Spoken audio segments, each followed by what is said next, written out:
você que tem nos acompanhado diariamente, nosso muito obrigado pelo seu carinho e também pela sua audiência. Como bem falou o Samuca, daqui a pouco uma conversa com o deputado federal, representante do Progressistas da Paraíba, Messinho Lucena, que é o nosso entrevistado, para falar de diversos assuntos, quanto da atuação dele lá em Brasília, assim como também das questões voltadas às pautas políticas.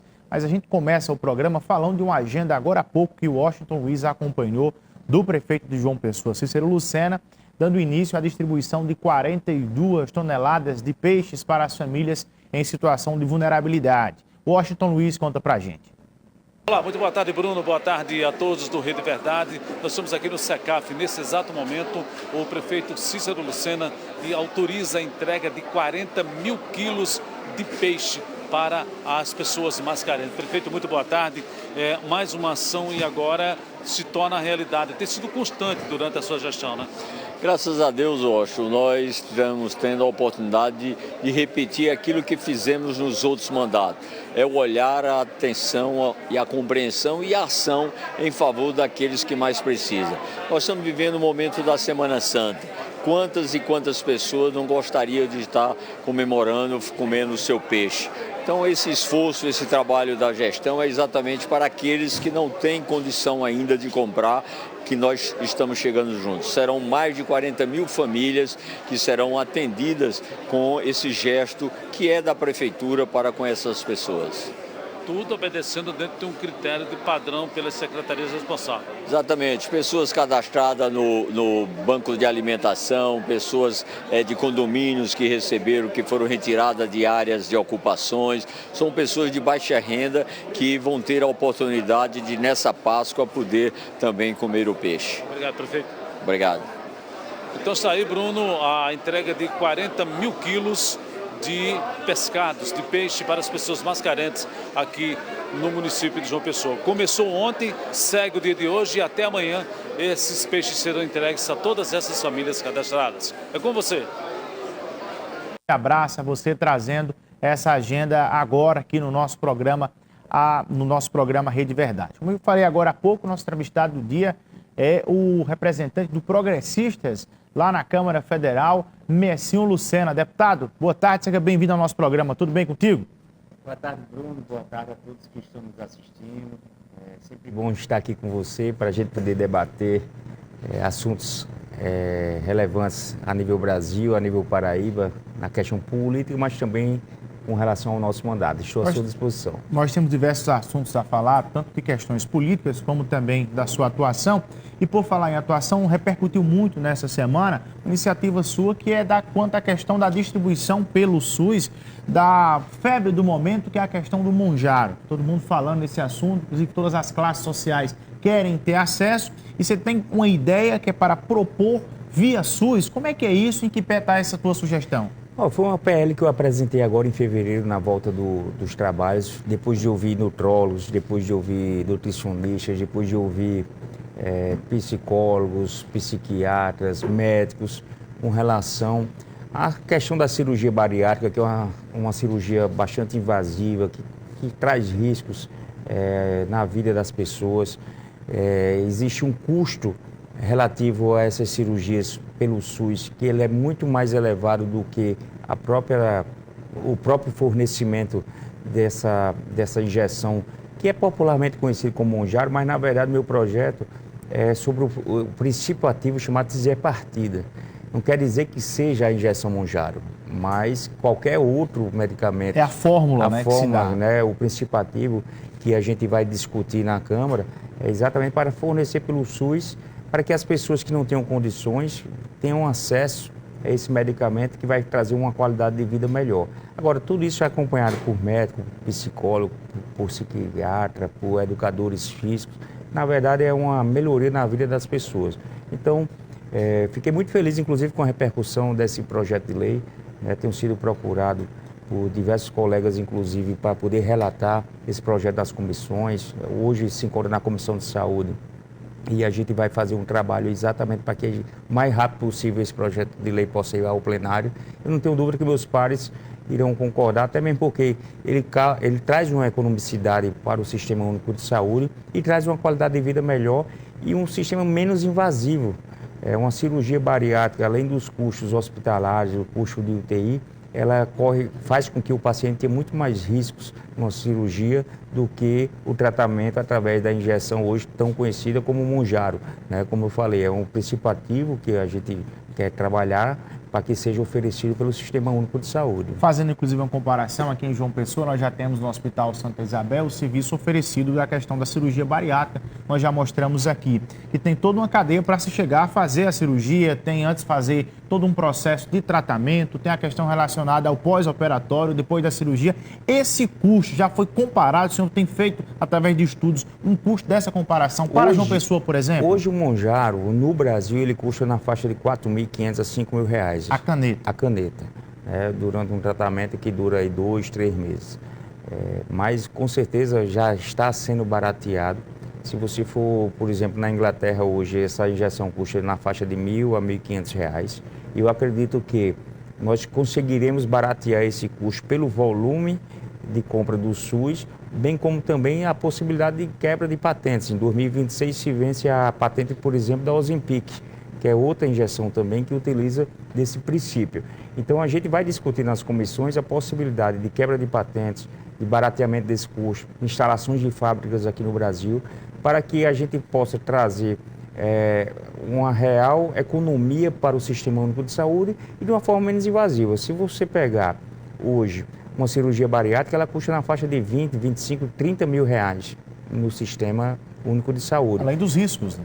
Fora os riscos, fora a invasão, a gente sabe muito bem que muitos pacientes, depois de uma cirurgia bariátrica, ele tem menos absorção de vitaminas. Às vezes ele troca, inclusive, a sua compulsão alimentar por outras compulsões, inclusive como o alcoolismo. Inclusive o Mounjaro, ele trata também de diabetes, do alcoolismo também, inibe o consumo de álcool, inibe, por exemplo, a questão de gorduras viscerais. Ele trata também, por exemplo, da hipertensão, ou seja, várias doenças que são decorrentes da obesidade mórbida, da obesidade grau 3.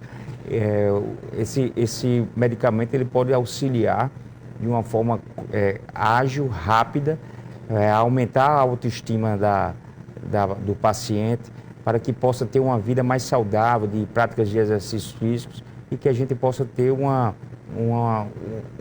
o cidadão, vamos dizer assim, numa situação que ele possa ter uma vida mais tranquila, uma vida que ele possa ser mais sociável, que tenha uma autoestima melhor. É por isso o objetivo desse projeto, e eu acredito demais, Bruno, que a gente não terá dificuldade de aprovar. É mais o trâmite mesmo das comissões que a gente tem que passar pela Comissão de Saúde, pela CCJ, pela Finanças e Tributação, mas a gente tem buscado conversar com os nossos colegas para que possa ser o mais rápido possível. Mudando de assunto e falando também sobre o Brasília, sobre a sua atuação, o senhor na Paraíba e o deputado Cabo Gilberto Silva assinaram a urgência, inclusive esse assunto tem gerado uma repercussão de alguém já imaginando que seria o mérito da questão da anistia, mas foi a urgência para debater esse assunto. O senhor tem a oportunidade de explicar a quem está em casa agora essa história da assinatura para se debater com urgência o mérito do projeto da anistia. É importante a sua pergunta e para esclarecer a população, e eu deixei muito claro, inclusive nas minhas postagens na rede social, o que eu assinei foi a urgência da PL da anistia. O mérito a gente tem que discutir, inclusive essa PL ela pode sofrer algumas alterações com emendas propostas pelos próprios deputados que compõem a Câmara Federal. O ministro Fux, ele já havia declarado que havia um certo exagero em algumas penalidades relacionadas às pessoas que participaram daquele ato do dia 8 de janeiro.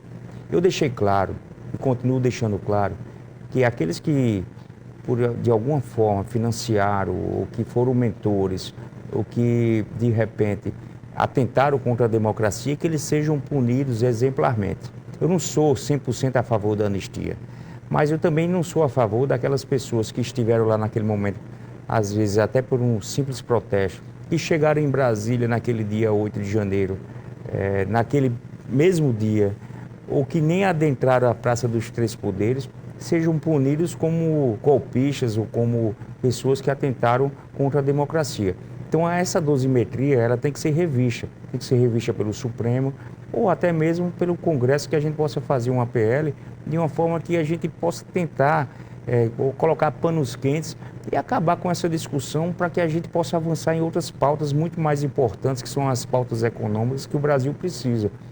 A gente não pode estar jogando essa poeira para debaixo do tapete, a gente tem que enfrentar o mérito dessa discussão, porque senão nós vamos travar propostas, travar projetos na Câmara, exatamente por causa de uma questão ideológica, dessa divisão que existe hoje no Brasil, de esquerda, de direita. Isso não é bom para o Brasil, isso não é bom para a nossa nação. É por isso que eu votei a favor da urgência, mas deixando bem claro também que o mérito a gente vai ter que trabalhar, a gente vai ter que discutir, vai ter que sentar, inclusive, o presidente Hugo Mota, eu acredito que está tendo conversações com o Supremo Tribunal Federal, que são poderes independentes, assim como o Legislativo, assim como o Executivo, mas que cada um tem seu papel nesse processo.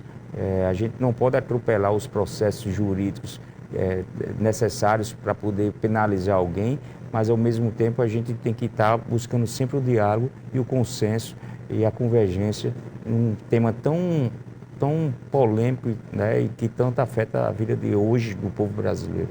Por falar em polêmica, em questões ideológicas, a pauta de Brasília ela é tomada por essas questões da polarização entre esquerda e direita, não tem como fugir isso, muitas vezes até de forma proporcional, para se criar uma cortina de fumaça para se esconder alguns problemas do Brasil.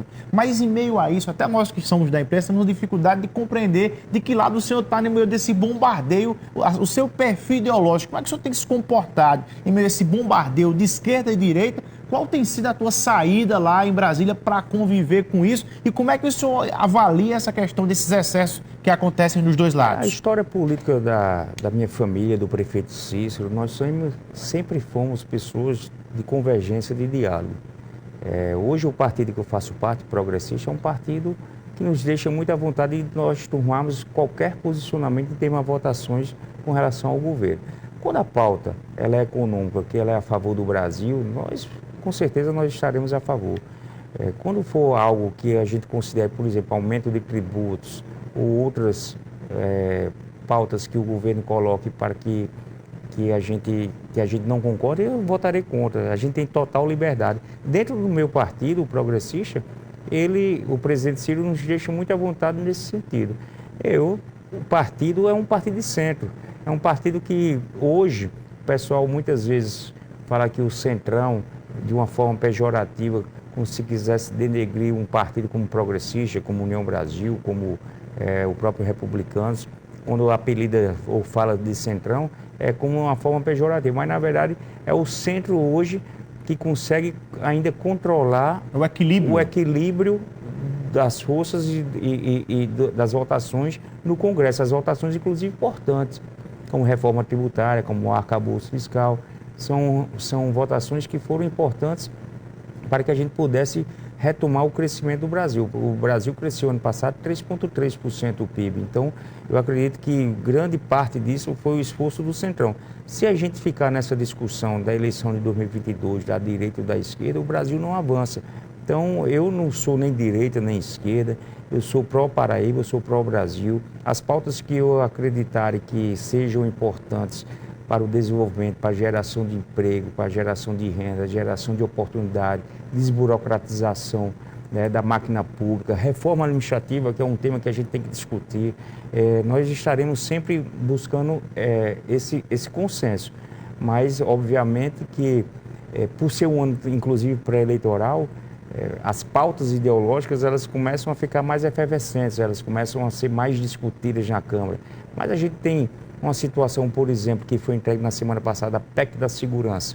Hoje, Bruno, se você fizer uma análise nas pesquisas a nível nacional e se você fizer uma pesquisa a nível Paraíba, que a gente tem acesso, a segurança, a criminalidade, ele é o tema mais preocupante e mais importante para a sociedade brasileira e sociedade paraibana. Mais incomoda, mais do que a né? saúde. Ultrapassando a saúde. É mais do que a saúde. Até pouco tempo era saúde. Até pouco tempo era saúde. Então a gente tem que estar muito atento a isso.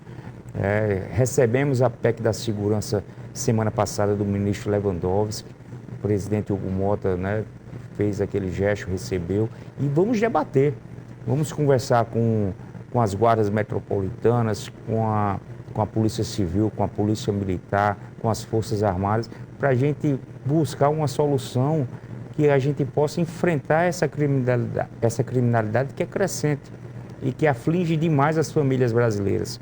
A gente sabe muito bem das dificuldades que nós temos hoje de enfrentar um tráfico, de enfrentar essas facções criminosas que hoje permeiam a nossa realidade em todos os bairros, em todas as cidades brasileiras, em todos os estados, nas fronteiras.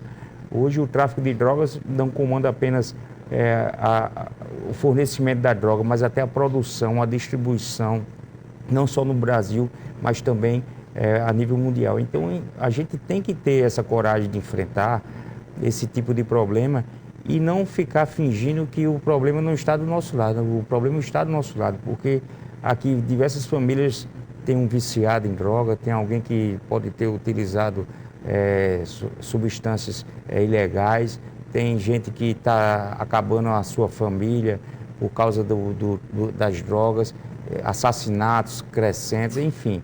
É um problema que nós temos que enfrentar com firmeza, né, com determinação, e isso o Legislativo tem como ajudar, o Executivo, e tem que ter uma união de força. Acabou essa história de que a segurança pública é responsabilidade do Estado, apesar de ser constitucionalmente a responsabilidade do Estado, mas o governo federal tem que agir. Hoje tem a Secretaria Nacional de Segurança, tem recursos para isso. Os municípios estão cada vez mais se preparando para essa situação. Ontem mesmo a gente entregou mais de 600 coletes balísticos, até com emenda parlamentar minha, para a Guarda Metropolitana de João Pessoa. A gente está fazendo monitoramento nas escolas, fazendo monitoramento nas unidades básicas de saúde. Estamos com um projeto de fazer monitoramento nas vias de João Pessoa, assim como São Paulo, de identificar, em conjunto com o governo estadual, aqueles criminosos que estejam com mandados de prisão em aberto, para que rapidamente a Guarda Municipal ou a Polícia Militar possa ir em busca desses criminosos. Enfim, é uma união de forças para que a gente possa enfrentar hoje o maior problema do Brasil. Olha, rápido intervalo comercial de 1 minuto, nós já voltamos falando nessa conversa com o deputado federal, representante do PP da Paraíba, Messinho Lucena, falar de política daqui a pouco. Eu volto já.